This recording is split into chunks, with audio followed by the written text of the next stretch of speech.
So I'm Rebecca Haydock. I'm the director of the Central Virginia Small Business Development Center, and we are so excited to have Lisa Wood with us today. Lisa has been doing a number of programs. I'm assuming that some of you have attended some of her other programs. Linda Tuberty is with me as well today. She is our events coordinator. And if you have any questions or need anything in terms of follow-up, please reach out to Linda. I know you all have her email because it came through with registration.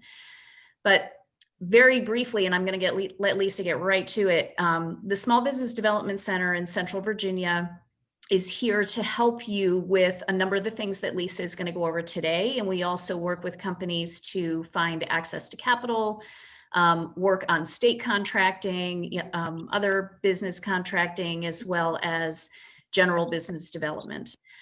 Lisa is the director of the Procurement Technical Assistance Program. She covers 80 counties. She is a wealth of information and knowledge. She's been doing this for so many years, and I can personally say I've worked with her with a number of companies, and her assistance is invaluable in helping them identify who to market to in the federal government and really get information together so you are successful in government contracting. So I'm going to stop talking now and let Lisa take it over. Thank you, Lisa. Thank you, Becky. So I'm really happy to be here today to teach some techniques for writing winning proposals. So this is by no means comprehensive. This class normally covers hours upon hours of instruction, and we do offer workshops through the PTAC that are free to you that really go into a deep dive into writing proposals. But what I'm offering you today is my view on how to write a winning proposal, because I used to be the person who read these. I was a contracting specialist for Bechtel. Our only client was the nuclear Navy. So my job was to send out a solicitation, receive the proposals, review them, and award to the winning proposal.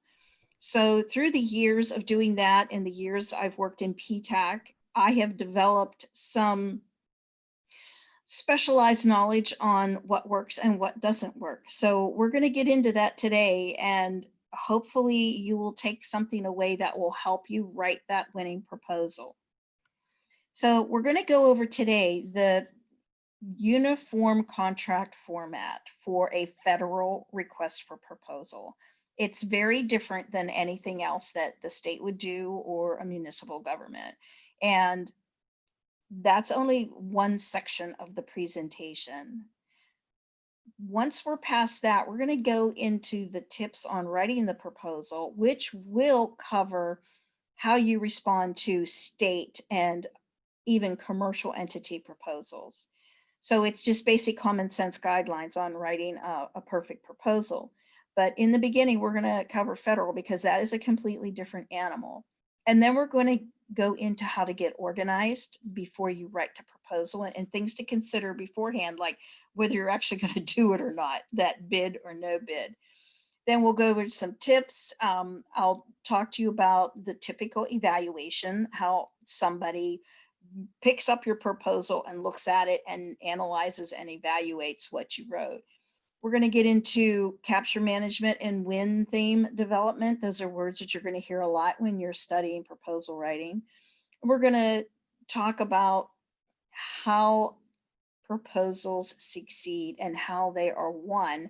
And we're going to look at what exactly is included in a winning proposal. And then we're also going to talk about how proposals lose, which is invaluable, because if you just look at that, it's like, okay, I've done that before. That's probably why I didn't win. So we're going to really dig into why proposals lose, and that is going to be probably the major takeaway. So first of all, the anatomy of a federal RFP. So that's covered in FAR, and that's Federal Acquisition Regulations, Part 15, if you want to know more. And it's laid out in parts. So each part has different sections. So part 1 is A through H. Part 2 are the contract clauses, which is section I. Part 3 are attachments and exhibits, section J. Sometimes nothing will even go in there. And part 4, your reps instructions, selection criteria, which is K through M. So I'll tell you up front, the most critical parts of your proposal is section C, L, and M. So when you're reading that RFP, you have to spend extra time on C, L, and M, and we'll get into those individually, and I'll tell you why they're so important. So part 1, A through H, it just basically describes everything that's going on. It's the technical specs, your deliverables, period of performance, schedule, personnel requirements. This is all really important things, and it sort of like builds the foundation for the whole effort. You need to read this section and then have somebody else read it. And I always recommend read it and highlight certain areas, because when you go back, you might not find that area that really jumped out at you. And then have a second set of eyes in your firm read it as well, and highlight in a different color areas that they feel is important to them, and what might be a critical point to discuss. So in part A, it's the one-page solicitation form. And that's where they tell you where and when to submit the bid, which is pretty important, because if you miss that, oh, it gets tossed. So you want to know that. The contact information, that's the contracting officer who is sending you that information. And it may include some special instructions in there. So you just want to make sure you're reading that thoroughly and noting if anything is required, like a fill-in or an add-in on that spot. So B will be your supplies or services price and cost. So this is pretty important, because these are your line item deliverables, and they're actually going to show you, okay, we want this delivered on this date. We'll say October 10th, we want the first deliverable. November 10th, we want the second deliverable. December 10th, we want the third deliverable. And they're going to be very specific about when they want these deliverables. It's also going to discuss pricing structure. So make sure you understand, are they asking for per item pricing, or are they asking for per pallet pricing? So you need to really understand what the pricing structure is, because you do not want to get that wrong, because that's how you get paid. And you don't want to make any mistakes on that. So if it's per hour or it's per event, you need to understand how they want to see your pricing shown here. Now they'll give you an actual little schedule that you'll fill out. So C, okay, that's one of the really important areas that I discussed a little bit ago. It's your statement of work. So this is the heart, this is the guts of the actual proposal. So it's really going to get specific about what they need. What is it? Is it supplies? Is it service, or a combination of both? And it's going to give a detailed explanation of what these requirements are. They may make references to supplements in Schedule J, not always, but if it's really complex, they'll probably throw something in J for you to make sure you read, don't miss anything, and do not deviate. I cannot stress this enough. If they say they want 5 widgets that are blue, you'll give them 5 widgets that are blue. You don't come back and say, yeah, I can give you the 5 widgets, but they're going to be green. You can't do that. So I know I'm being simplistic, but believe me, I've seen people try to rewrite the specifications. You do not want to rewrite it. Give them exactly what they need. Now, if you find that it's not sustainable, or they've made a mistake, then you would make a suggestion to the buyer, and that can come out in question and answer period. So every big solicitation or RFP is going to have a question and answer period, where the buyer will come out and say, okay, you have X amount of days to submit any questions you have on this RFP. They will close it at a specific date. After that, they will post answers to those questions. You want to make sure you participate in this because you will glean a wealth of wisdom from the question and answer period. Not only can you ask your own questions, you're going to read the questions others ask and you're going to say, wow, I didn't even think of asking that. And reading the responses is actually going to help you write your proposal because it's going to give you insider information on how that contracting officer or procurement specialist is thinking. And section C is also great for being the outline for your proposal. So many people come to me and say, Lisa, how do I write a proposal? I don't even know what format to use. Well, they give you the format and it's in section C. It's just like writing those outlines we used to do when we were writing themed papers in school.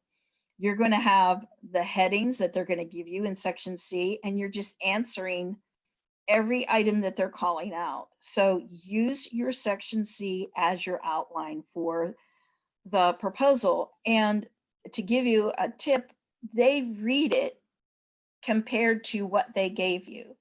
So if you give them a proposal that matches the RFP headings, they will be able to read it more easily because they're going down item by item, following what they wrote.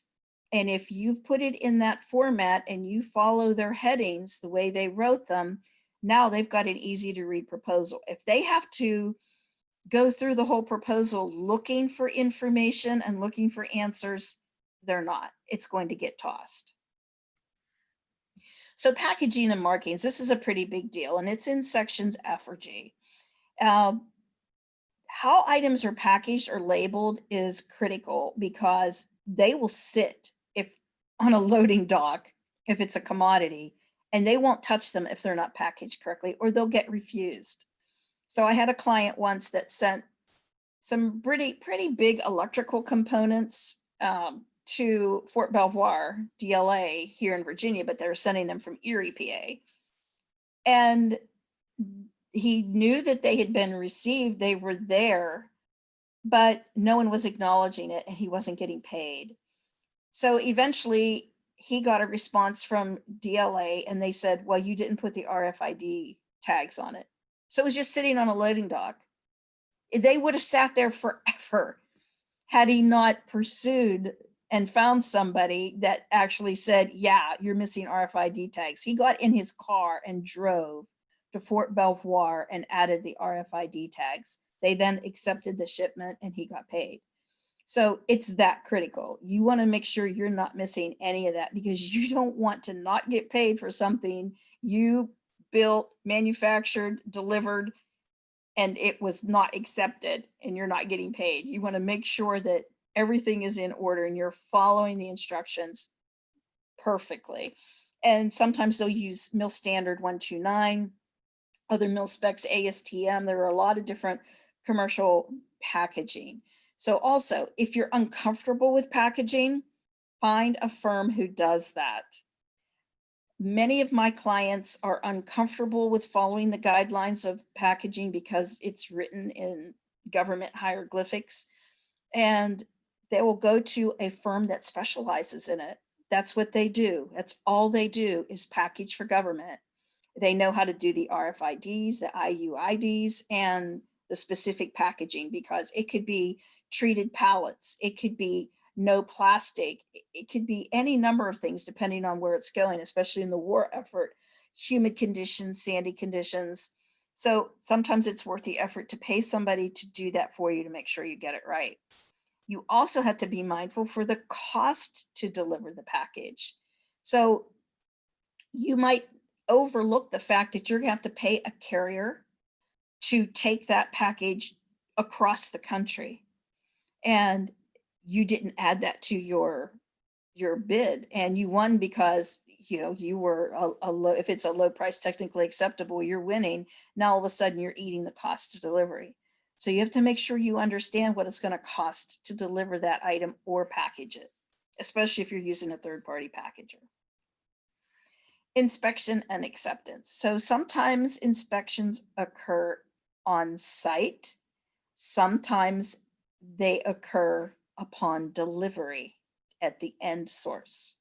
So you want to make sure where that's going to take place or if it's going to take place.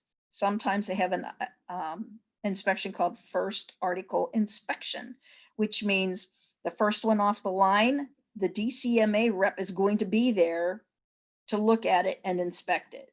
And if it is a DoD effort, make sure you know who your DCMA inspection person is. There's one assigned to various regions throughout the country. Always know who your DCMA person is. I've had firms waiting for a DCMA inspector to show up at their site when really that DCMA inspector was at the end waiting for the delivery to come. So you really want to make sure you understand everything that's expected for inspection and acceptance. So deliveries and performance, when and how the items are to be delivered. So DLA has something called first destination, meaning all you need to do is tell them it's ready to go. They come and get it and they take it and they deliver it. And it's included in your pricing. So you do not have to put in there the cost of delivery because DLA is going to handle that because it's first destination. So you want to make sure you don't miss that. Once again, I've had clients send items to DLA, missing the fact it was first inspection. And DLA is not accepting it because they're waiting to hear from the supplier that they can come and pick the items up. So needless to say, now it's late. It's past the time of delivery, even though they're sitting there on a loading dock. So mistakes happen. It's a big, huge agency. They're all about mission support for the military. So items get, if items are not being sent or delivered in the way they were specified, they're not looking for them. So you want to make sure you understand who's delivering. Is it you or is the agency going to come and pick it up? And also make sure you have adequate time to deliver. So if you're in Pittsburgh and you're sending it to Denver and it's February, you know 9 times out of 10 it's going to get stuck in a snowstorm somewhere.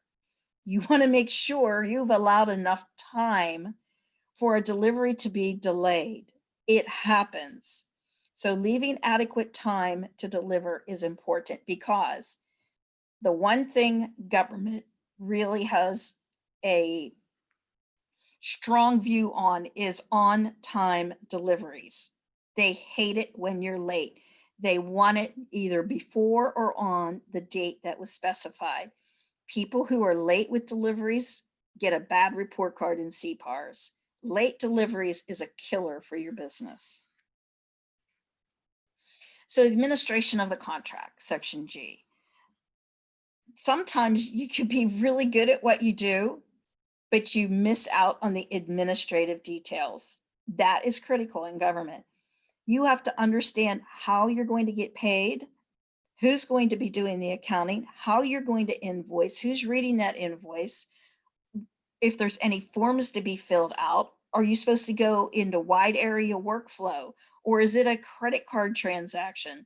Who should you be talking to? That's all covered in section G. So once again, this is how you get paid and this is how you're supposed to administer the contract. It's just as important as the good or service that you are delivering. They need to know that you are able to administer a contract effectively and efficiently. So H is just a catch-all. Anything else that's a special contract requirement is going to show up in H. So part 2, the clauses.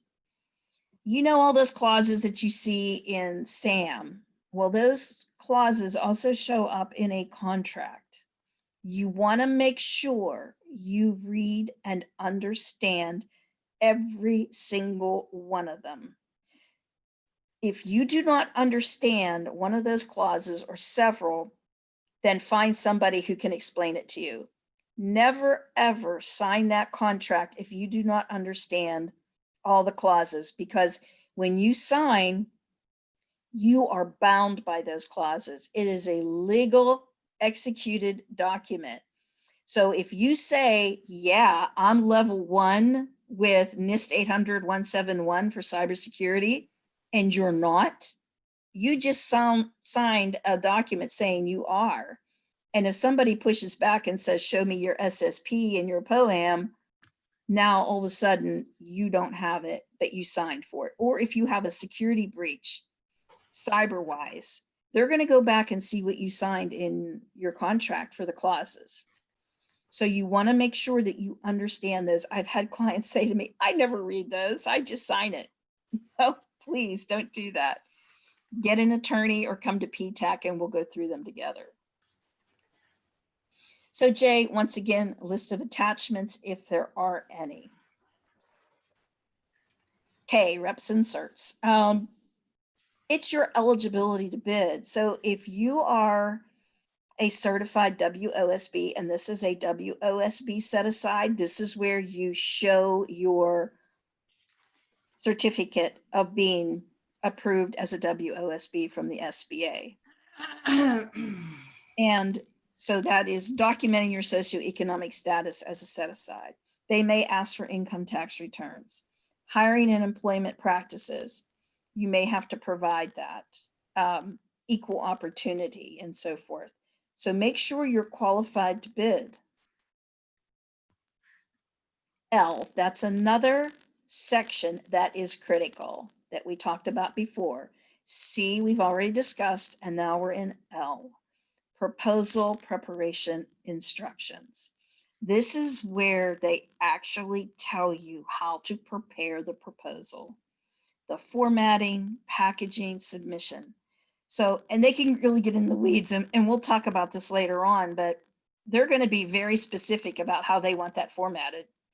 Pages, staples, font, where it's to be delivered, how it's to be packaged, time frames, dates, their policy on amendments, whether you have to send them the amendment that it's signed, showing that you read it. Sometimes something will be amended 6 times before you actually send out your proposal. Where it's to be delivered, how it's to be delivered. Any deviation from any of these will get your contract tossed. You have to make sure you are following the instructions for the preparation of that proposal. You don't want to spend all the time on this and get it tossed because you used a 10-point font instead of 12. M, our third really important section of the RFP. That's the evaluation factors. This is how they evaluate your proposal. So you're scored. Your proposal is actually scored. And they assign points to each section. They will tell you specifically what points they are evaluating towards each part of your proposal, meaning, let's say your technical package is 50 points. Your past performance will be 20 points, and your package will be, your actually pricing package will be another 30. So that's 100%. They will tell you what they are. So you want to make sure that you are paying careful attention to those majority ones, like the scope of work, how your technical package. If it's 50%, you know you're really going to have to spend extra time on that because that's half your value. So anyone that's coming out on top is going to win the proposal. So if you did really great on your pricing and your technical package, but messed up on your past performance, you're going to lose to somebody who did well on the past performance, even though your pricing and technical package were spot on. If you missed out on that little tiny past performance section thinking it's not really that important, you're going to lose to somebody who did think it was important. So the go, no-go decision, this is pretty important. And I've seen people who've just gone headfirst in the deep end of the pool and went ahead with a proposal even though they weren't prepared. you really have to ask yourself some soul searching questions. Do you have the resources to do the work? The time, the capacity, the finances, the technical skill and experience? Because if you don't have the bodies to perform this, even if you have to subcontract out, then you're not going to be able to perform. And if it calls for 1,000 widgets a month and you can only perform 8 and you think you can bring your production up to standard to do that, you're not going to be able to. It's going to be a strain on your resources and finances. If it's a huge complex procurement and you're not going to get paid for 6 months, how are you going to keep the lights on? How are you going to pay your suppliers? How are you going to pay for your employees and team? Do you have a line of credit, or do you have the cash reserves to keep the lights on and pay the bills until you finally get paid? And do you have the experience? Is this something you know 100%? You're a subject matter expert, you've done it before and you did it successfully, and you can do it here. You really have to be honest with yourself. If it's no to any of these, you will pass. Don't do it.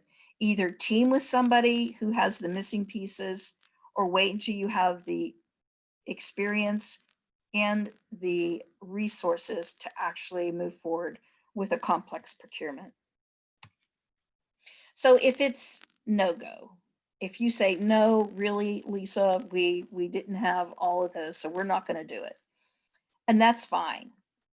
They appreciate it when somebody is honest with themselves and doesn't submit.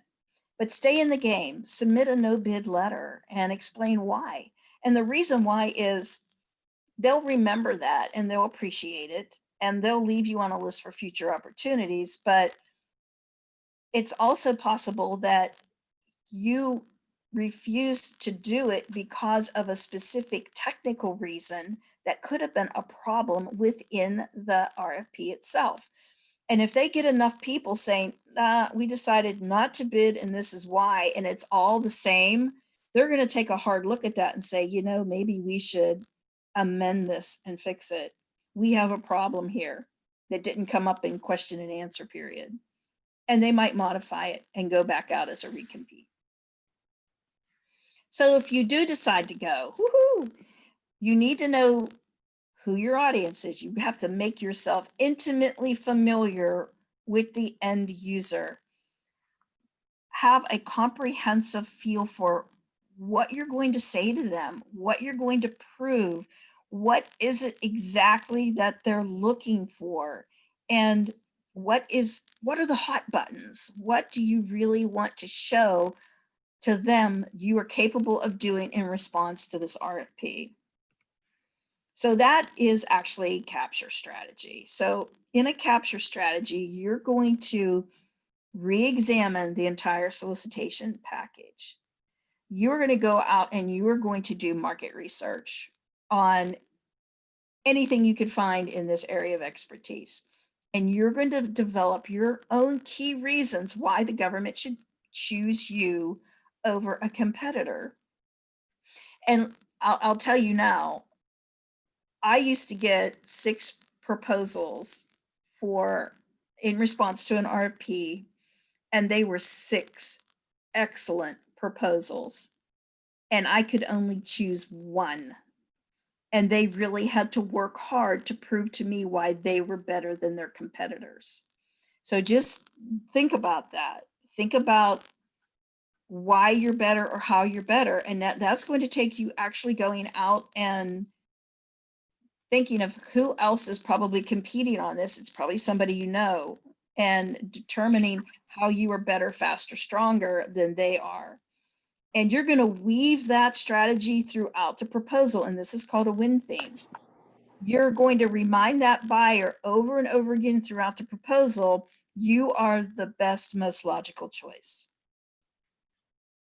So in preparing to respond, you want to make sure you've read the directions, the instructions, you understand the evaluation criteria, and your team understands the evaluation criteria. Your deliverables, the pricing items, all the fill-ins, because There are a lot of fill-ins. You want to make sure you don't miss any. You don't want to get it tossed because somebody forgot to fill something in a blank. Items that might need your attention. Make sure all the standard forms, don't make forms up. If they call out a form, go get it. And you understand the clauses. So that's all in your prep work. And then you have to get organized. You have to build your team because one person can't do a major RFP. You need a team. So you're going to make working copies of the solicitation for everyone on your team, create a storyboard. I've seen war rooms with sticky notes all around the room with a timeline on how this proposal was going to be laid out. And you have to pull in people, accounting, pricing, graphic design, production, engineering, whoever you have, depending on the scope of work, who is going to touch this proposal. Everyone will have their task, something that they have to do. And you're going to create a proposal preparation checklist. And you'll just check it off as the items come in as completed. You need to make sure that you are monitoring that opportunity on FedBizOps because they amend them all the time. You want to make sure you're catching those amendments because you have to read them and make sure it's not going to impact your pricing. For example, the original solicitation might have said, we are not going to cover the cost of travel. And then it ends up, they amend it and saying, okay, well, we decided we will cover the cost of travel. Now, all of a sudden, that's going to impact your pricing. So you want to make sure you're reading all those amendments, signing them, including them in the submission package, and making sure your team understands what that amendment means to your effort and how it's impacting the bottom line. So win themes. So the win themes, of course, we're revisiting that again. It demonstrates to the buyer you understand the requirement. You know what they're looking for. You know what the hot buttons are and what's important to them. You really need to make them feel warm and fuzzy about your ability to fulfill this procurement. You want to show that you are the best value. And let me explain to you what best value is. In government, you're either a low price technically acceptable, which is usually commercial items, or you are best value, which means you don't have to be the lowest price. They're looking for the best value to them. Who is the best? Who's the most qualified? Who understands and gets us? And they're able to fulfill what we need. So that is a win theme because remember, you're up against people who do the same thing you do, but you have to show them how you are better. You are the best candidate for the project. So in the development of your win theme, of course, you're going to go through your strengths, your experience, your leadership, and that goes into a little bit when you're talking about yourself, you're still selling yourself. You have the technology, you have well-developed strategies, and you have a commitment to quality, which means you have a written quality control, quality assurance plan. Differentiators, key. What separates you from the pack? What makes you so special? And basically, it's your value, your quality, and your past performance. So if you clearly articulate that, hey, we've done this same thing before, and we did it successfully, and this is how we did it, and this is how we think we can approach your needs and complete this for you in a way that will be agreeable and profitable for your agency. So you really need, you're selling yourself and you're selling your experience. You're just not talking about how great you are. You can't do that. And I see it often. You just talk about, yeah, we get what you're saying. We can do that. We can provide that. We understand you need this. No, you're telling them how you're going to do that. What methods are you using? What is your strategy to perform this procurement? They're looking for your ideas. They're looking to have that aha moment like, oh, wow, yeah, they really know what they're talking about. They are really capable of doing this over all the other ones that we've read. So the past performance, once again, past performance seems like a small thing, but it is not. When you're giving the past performance, you want to include if there were problems, because they need to know you know how to resolve problems. You could say there was a problem with delivery, there was a problem with specs, and this is how we resolved that problem for a successful end. Resolutions, lessons learned. Talk about key players, names, contact information, people within the organization that you dealt with. They're going to be very specific about how they want to see that as well. They will call out what they want to see on past performance and how long it needs to be. Sometimes they will send past performance forms out to those individuals and have them fill it out and send it back to them.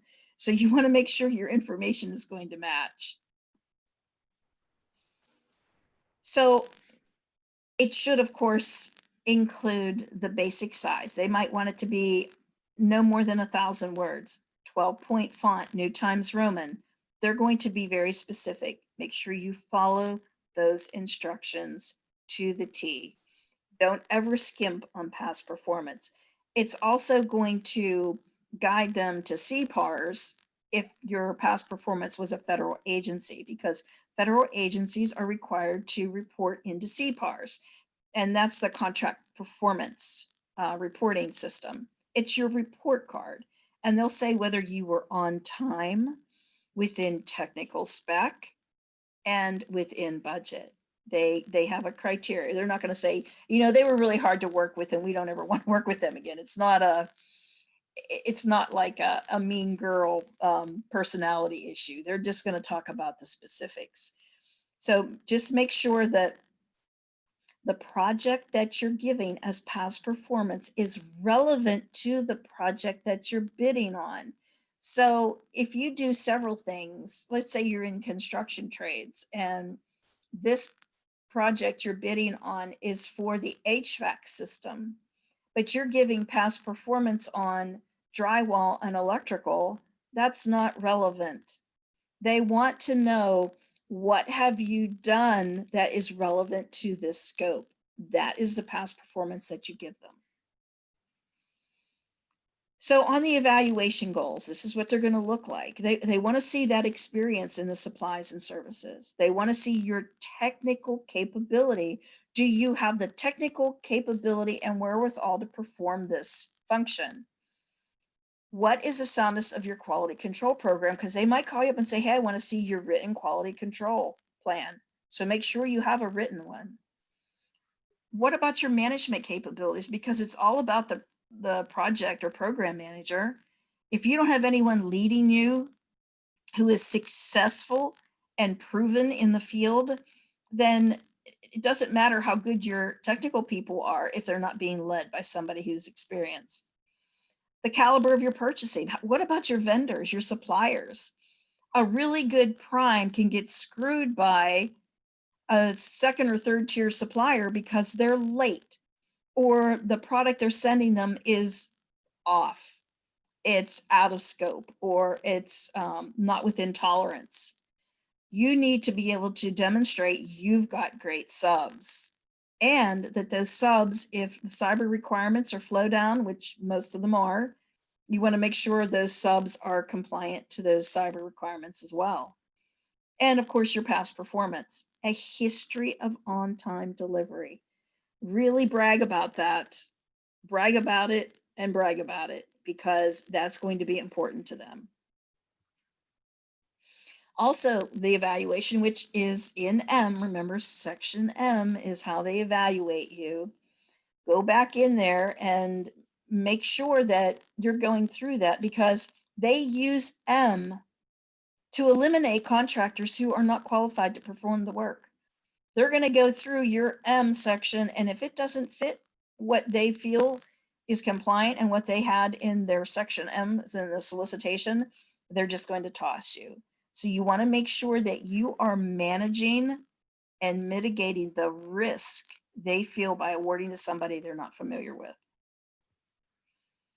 Also, more evaluation factors, of course, past performance, the references, financial stability. We talked about that. Can you keep the lights on during this long contract? Your approach, how you are approaching the solution to the request for proposal. So they have a problem. They're looking for solutions that make sense. And if you have a fresh approach to that, that makes sense, and you've proven it, you've documented it, and you're very clear about how you're going to solve their problem, that's a huge plus in the evaluation portion. Do you have that strong management team? Do you have the safety, delivery, and warranty, disaster assistance plan? So do you have a plan in the backup that if your firm is destroyed by a fire or flood, storm, whatever, you have the backup to complete the project? That's making me feel warm and fuzzy. Like, okay, if something bad happens, they have backup. They have a backup plan.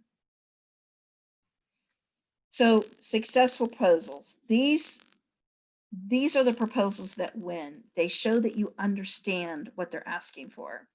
You understand the scope of work. You understand what the problem is, and you can solve that problem. You provide best value. They're not looking for low price technical acceptable. They're looking for the best value for them. You have the best warranty, the best team, the best materials, the best ideas and strategy on how to solve this problem. You can do the job. You've proven it. You've done it before. You did it on time, within budget, and within technical spec. You've given them all the information they need to make an educated decision. You need to show that you followed the instructions, even as simple as 12-point font, New Times Roman, and staples or no staples or binders. You understand the problem and scope, and you submit on time. We used to say a date and 5 o'clock, and they would still come in after 5 o'clock, and they're not even going to get read. They're getting tossed. So all that work for nothing because they couldn't get them in on time. And make sure, it's professional. It looks professional, even if you have to hire somebody to put it together for you. Formatted properly, not all over the place. You're following section C in your formatting. You understand how you were being evaluated.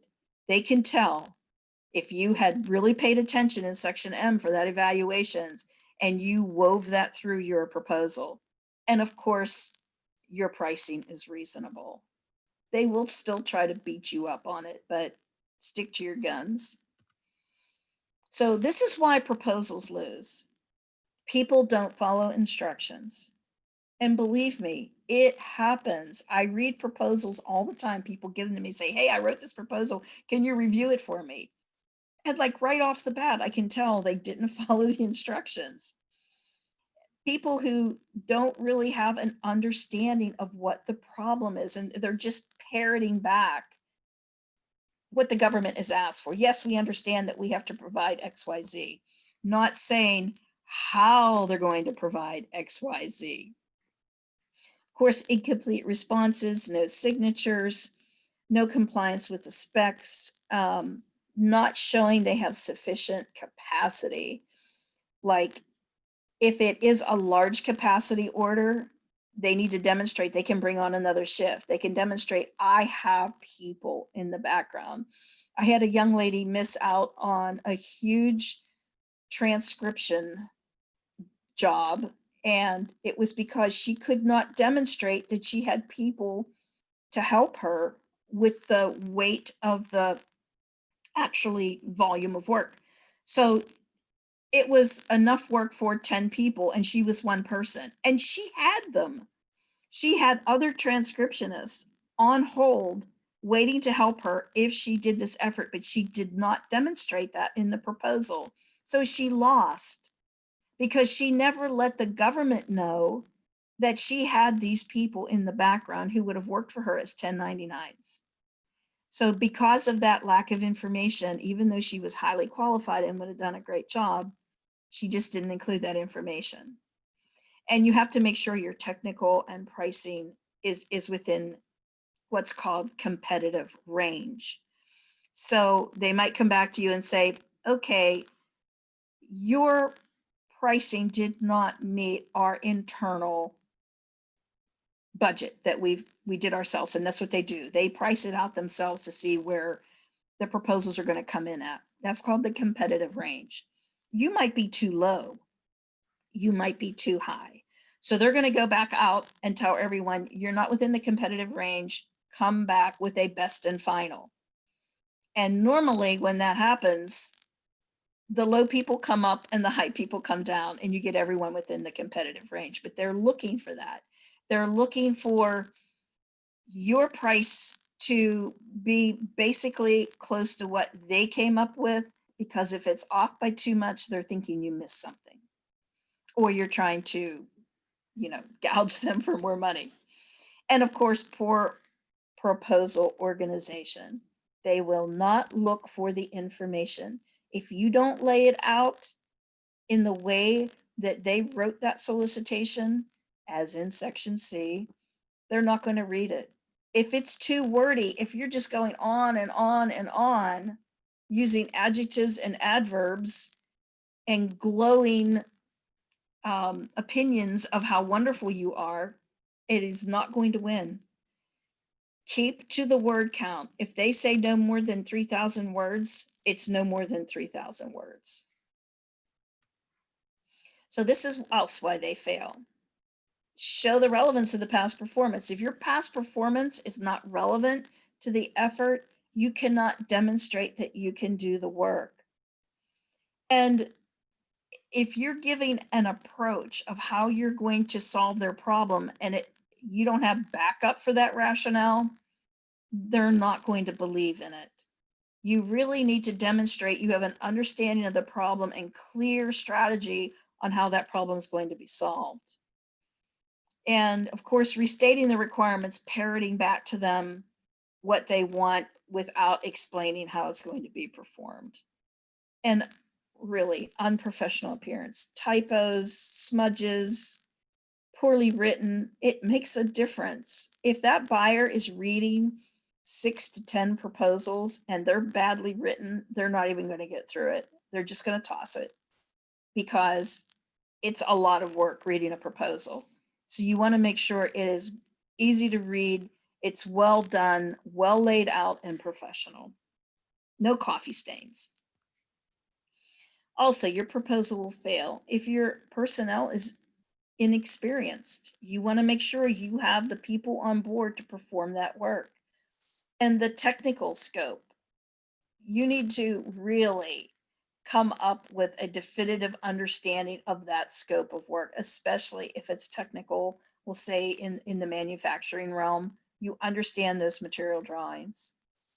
You haven't addressed safety concerns or have that disaster backup plan. If your facilities are not adequate to perform the work, it's not going to win for you. Relevant past performance, once again, you have to show that you've done it in the past. You have to show a written quality assurance plan, process, and accounting. Generally accepted accounting principles. So you just can't say, I use QuickBooks. That's not the same as understanding GAAP.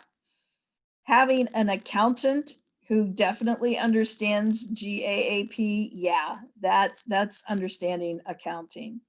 And of course, sufficient capacity. You need to show you've got the resources to perform the work. Final prep.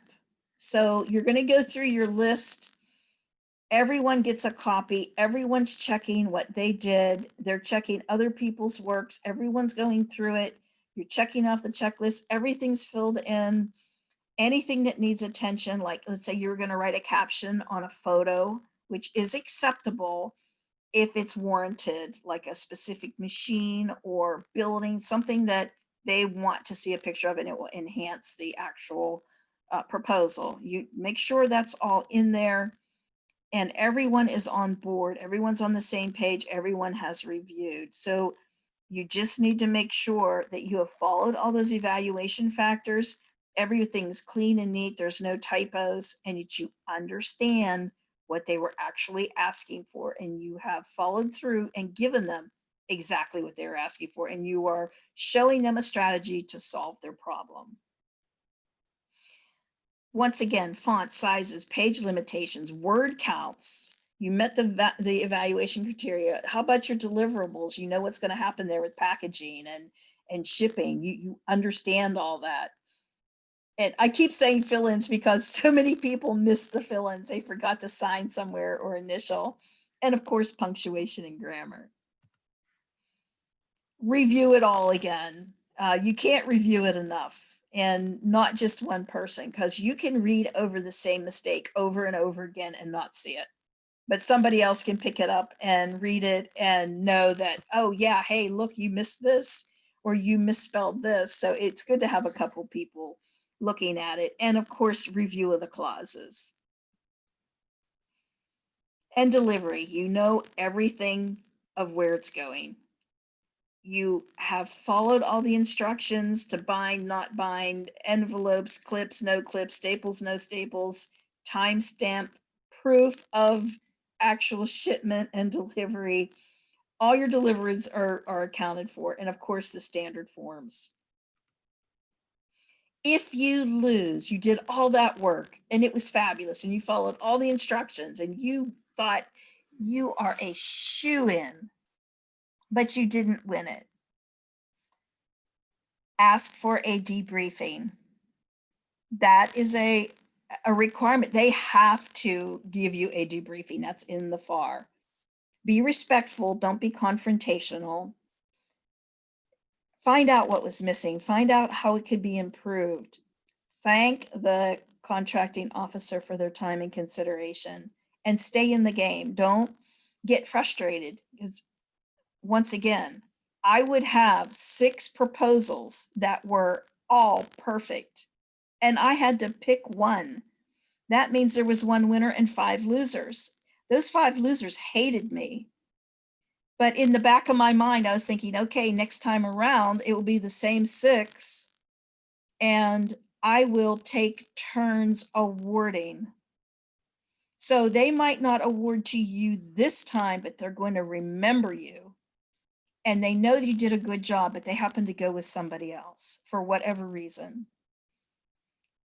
Please don't stop, because the next time it might be your turn. So don't get frustrated and quit just because you didn't win on a really good proposal. That contracting officer is going to remember you. If you win, yay, you will ask for a debriefing as well, because now you want to go over that whole package with them. You're going to schedule a kickoff meeting. You're going to request and negotiate milestone payments if necessary. And once again, thank the CO for their time and consideration. They really appreciate that, because believe me, they get beat up. People yell and scream at them and call them names and question their credibility. They accuse them of all sorts of things. So when you thank them and show appreciation, they'll appreciate you. So that's it. Thank you for your time and consideration. It's been a pleasure teaching this class. I love to tell people about proposals, because sometimes it's just the little things that will make the difference between a win and a lose on a proposal. So if you have any questions now, I'd be happy to field them. So Lisa, we have some questions in the chat. Would you like me to start reading through them? Sure. Okay. The first one is, well before an RFP is issued, how should you make yourself known to the right contacts at target agencies and have a good understanding of what they're looking for? If you're a trusted vendor, will or can you be asked to help formulate RFP guidelines? In order to not make assumptions about evaluation criteria, you're sure about how an agency is making its decision. How do you go about asking for clarity of its evaluation criteria and create your proposal to meet those specific criteria? And how does one go about submitting a proposal for federal, contract agency that does not yet have a RFP for a company's products or services? First of all, you call your local PTAC and sign up as a client. No, kidding aside. The best way to do that, of course, is marketing, attending matchmaking events, industry days, having a comprehensive capability statement designed for that federal agency. If you know you're going to be marketing to a specific agency, you need to know everything about them. You have to do your due diligence. You have to be known to the small business office, and you can do that by matchmaking events and timely, but not stalking, timely correspondence with them, maybe quarterly. You can always ask them how often you can send an updated capability statement. You also need to respond to sources sought. So on FedBizOps, there are sources sought, request for information, and draft proposals. Those three areas are a great way to introduce yourself to a contracting officer. It's not a full-blown RFP. It might never be a full-blown RFP. What it is the federal agency's way of getting to know who is out there. So, for example, a contracting officer is considering taking a potential RFP and sending it out as a set aside for WOSB. They're going to do a sources sought, and they're going to see who responds to that sources sought. If they get two reasonably responsible and responsive bidders that are WOSBs, certified WOSBs, I'll add, then they can go ahead and create that set aside opportunity. They're not going to do it unless they meet the rule of two. They're just not going to say one day, hey, I think I'm going to do a service disabled veteran set aside. They need to know that the market will support that, because it's a time saver knowing that the market will support it. Also, it's a way for you to introduce yourself to that contracting officer, because they just may reach out to you and say, hey, I see you responded to the sources sought. If this comes out as an RFP, will you respond? And you will say, yes, sir, I will respond. Also, it's an introduction. Like I said, it's a handshake. They might not move forward with that particular effort, but they're going to remember your response to the RFI or sources spot or draft proposal. Also, sometimes they don't have a clear path on how to move forward with a particular problem. So they're going to go out with a draft proposal to pick your brain and see what solutions you might have to offer on a particular effort. And then once that comes in, now they have already some built-in potential vendors for an effort that they're going to go out on for request for proposal. So you may often ask yourself, why, when these RFPs come out, they only give you a week or 10 days to turn it around? It's because they've already gone out with a sources sought or RFI or draft proposal and already got the interest of some really great firms. So they already know they've got a good competitive pool out there that's going to respond to that RFP. That's why they don't need to give you 2 months to respond. They'll give you only 2 weeks because they know those ones that already responded previously to the pre-work are going to respond. So I hope that answers your question, because there was a lot involved with that. If not, reach out to me and we'll talk about it. That's really great. Thank you, Lisa. We have a few more, if you have a few more minutes. I do. Okay, great. Another was Susan wrote, I missed what you said about discussing prior experience in the PWS response. Is it positive or negative to include statements regarding the work we have done that is similar or the same as the requirement, and then state what we will do for them? Well, you need to show them relevant past performance.